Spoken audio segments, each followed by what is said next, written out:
Hey everybody, this is John Touchton with Paladin Karate, and this is the first video for Garagedojo. As you can tell, I'm in my garage.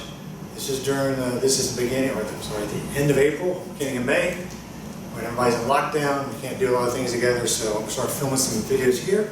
How to go on with it. It makes sense to do garage dojo because a lot of people have garages, and actually the Gracies with Gracie Brazilian Jiu-Jitsu, they've started a thing with people having jiu-jitsu gyms in their garages. Just clear stuff out. So if you're able to do that, you just need floor space to do most martial arts. Obviously it helps to have mats and bags to kick, stuff like that. But the first one today is going to be about the 4 fighting distances. Which real quickly is, if you have to be making contact with an attacker, are legs, hands, elbows and knees, and up close and personal grappling, that kind of thing. And you can ask yourself, which would you prefer if you had any kind of contact with an attacker? And I think most people are going to say they want the attacker as far away as possible, which means it would be kicking in leg distance. A lot of times in my classes I'll have little kids just kind of make a point about why we do kicking and why martial arts has so much kicking in it. So I have like a little kid, I'm not going to have an adult do it. Have a little kid maybe punch me as hard as they can in the chest, and usually I don't feel it's not anything. I'm never going to ask even a little kid to kick me as hard as they can because everybody knows that's going to hurt a lot more. So it just makes sense that the kicking is a long, strong weapon. You want the bad guy as far away as possible. You want to do as much damage and give them as much pain as you can to keep them away. Now on another video I'm going to talk about avoidance, evasion, and escape, which just pertains to using your brain more than anything else for self-defense.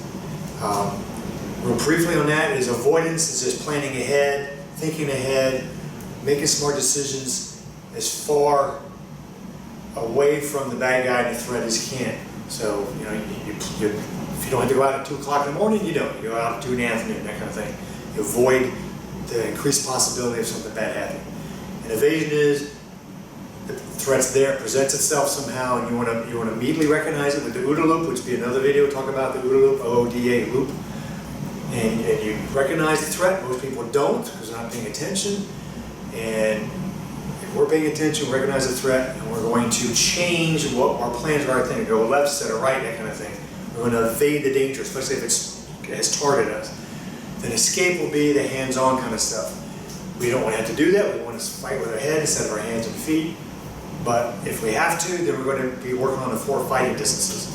Because every moment it goes on, the bad guy's going to get closer, unless he got a gun or something like that. But usually even then, it's up close and personal. So if we recognize that there's a threat coming up on us, you know, we got the basic things of stances and hands up and all that kind of thing. It speaks that language to everybody in the world. That means don't get closer to me, get back. Now, a lot of people will, rightfully so, being civilized, will want to deny that the threat's happening. They don't want to overreact. They don't want to just kick somebody that's walking up on them.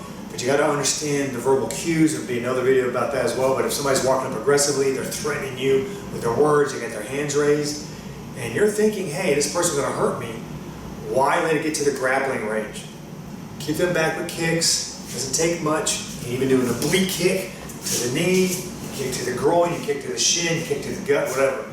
So after you get done this video, if you want to practice these things of flowing in and out of fighting distances, you can do that because real life's going to be messy, it's going to be flowing. I've had fights like that as a cop that has gone from kicking to grappling, rolling around the ground to get back up to its hand range. So the kicking is the far away range. That makes sense. A lot of people, maybe this is their personality or their training, they're really in jiu-jitsu, they like grappling, they're not great kickers, they want to do a lot of grappling. I think grappling in real life on pavement, like I'm on cement floor right here, would be a terrible idea. I have fallen before and hit kneecaps and elbow points and all that stuff. I don't want to have that. I'd rather be fighting a guy here with my legs. He goes down, I'm not going down, he got kicked and he fell hard on a hard surface. That's probably the best thing.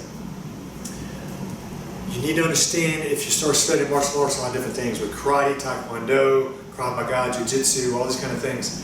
There's good in all of it. You should be cautious whenever you hear things like this, and I've seen a lot of jiu-jitsu people say this because it's almost like a cult and religion with them with jiu-jitsu, is that, oh, you know, you need to just do grappling. Yeah, you can mess somebody up with grappling, but I would rather have to kick the crazed person who's coming at me on the street, to grapple with them, and they bite me, or they get their sweat on me, or I got a cut on my hand and they bleed on that. That would concern me. That's the only thing I was afraid of as a cop, was getting somebody's disease. Much more likely, especially now, people thinking about it, people should be thinking about, don't get a virus. I would rather get punched in the face by somebody than get some disease that they have. So if you keep them back with kicks, it doesn't take a whole lot. You know, we break boards and do kind of different things like that, but the boards don't feel pain. So if you just work on kicking and then think about if they come up close or you miss with a kick or that didn't stop them because they're crazy or high on drugs, you're going to be in hand range. Now punching is great, but you can see a line on my hand right there. I broke my hand, that knuckle right there. Breaking boards, called a boxer fracture, because people that do nothing but box for a living break their hands, give it a name of boxer fracture, because the fist is a great weapon, but it's really not been paid to be slamming into other hard things. If you get your hands up like this, you're going to be doing heel palms probably. You can do bottom fists, which are great. Using the muscular part of the pinky side of your hand, the bottom part of your palm. You can be doing fingers to the eyes. You can be chopping to the throat. Different kind of hand strikes. Knees and elbows are the third range coming in. They're very effective weapons. I don't want to get hit with a knee to the face or a groin or an elbow to the face. Bad thing is that they're up on you. But if they came in and you get past the legs and hands, you're going to be covering, and it doesn't take a whole lot to give somebody a good elbow shot. And if you want to work on knees, it's great to knee anything that's in sight. Obviously, best targeting would be to groin or solar plex, floating ribs, liver, that kind of thing. Common pronal nerve down the leg, hit that. That'll take that leg out of action. And if they're on you, so they're going to present themselves as a target because they're close. And if they grab you, just grab them. You grab anything. I would be grabbing hair and ears. If you want to get a Muay Thai clinch, which would be cross the neck of both your hands, grab it in, squeeze those wrists in, pull them down. Even if you're 110 pounds and they're 200, if they're moving you around, you're still there, then you're going to be throwing in knees. And I don't want 110, 100, or even an 80-pound person blasting knees into me. Then you got grappling up close range. Rolling around, wrestling, they're on you, they're just smothering you. It's hard to do some hands, you can't do a lot of kicking with that. So you're stymied on the weapons that you've got. But you have pressure points in dirty fighting.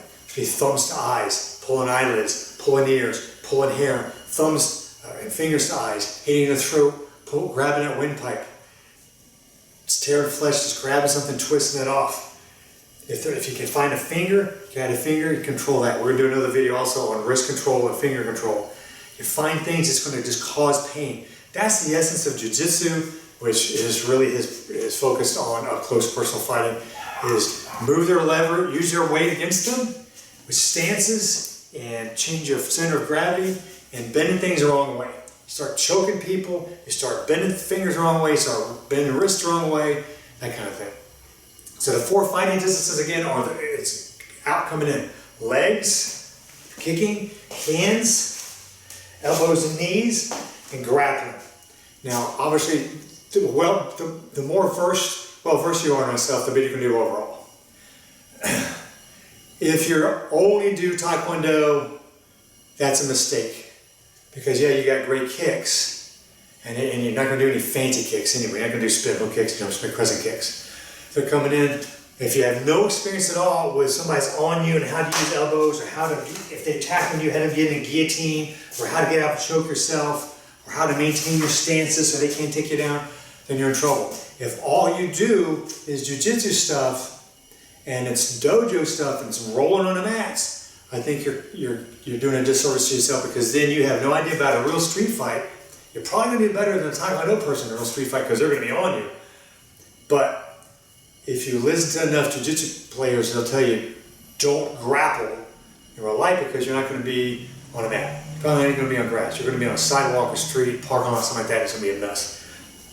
So if you want to practice at home, just think about there's somebody there coming. Okay, keep them back with that. If that didn't work, if you're doing angling, if you're doing hand strikes, they come in close, they do elbows and knees, they grab me, thinking about a guy's tackling me here, we'll wrap his head, get a guillotine choke, or pass his arms up here, around his head, give him a triangle choke, take him down, and then move it around. If you got somebody to work with, you can just play that, just move around. It's basically sparring, just moving around and in and out, and see where you're best at and what you need to work on most. Everybody's got something got to work on. I think if you're pretty good at all of them, that's better than being great at one and terrible at another one. Some things are more important. Like I said, I would prefer, a guy who just does mat rolling in the BJJ gyms would be better at street fight than a traditional Taekwondo guy, because they're going to be used to that bouncing around and head kicking and all kinds of stuff. You're not going to do that. Krav Maga is a good mix. A lot of good styles are mixing and blending. Krav Maga is just straight up, just self-defense, and they've morphed into a lot of jujitsu stuff, and jujitsu people putting in Krav Maga, gun and knife disarms. So that's a good thing to do. It's better be a jack of all trade than a master of one thing and know nothing about the other things. So work on the 4 distances. See which one you like. Whenever we spar and clash, some people, they want to kick, they want to kick, they want to kick. They just want to come in and grapple. And if you're sparring with somebody and that's what you're going to do, don't let them do the thing that they like to do. So if they want to come in and close range and grapple you, keep them back, stuff them back, get used to your jiu-jitsu grappling defense, and keep them back with kicking. So right there, the brain to best, avoidance, evasion, escape. The escape's going to be the 4, gets narrowed down into the 4 distances. Practice that, and then you can pretend. Little kids can pretend, we can pretend. Just pretend somebody's choking you, and you're using hands, and there's knees and elbows, and kick them away. Because there's different distances, because you're going to flow in and out, because life's a mess. It's going to flow around like water, and you're going to get wet. So try to get used to that as much as possible, and we will catch you on the next time.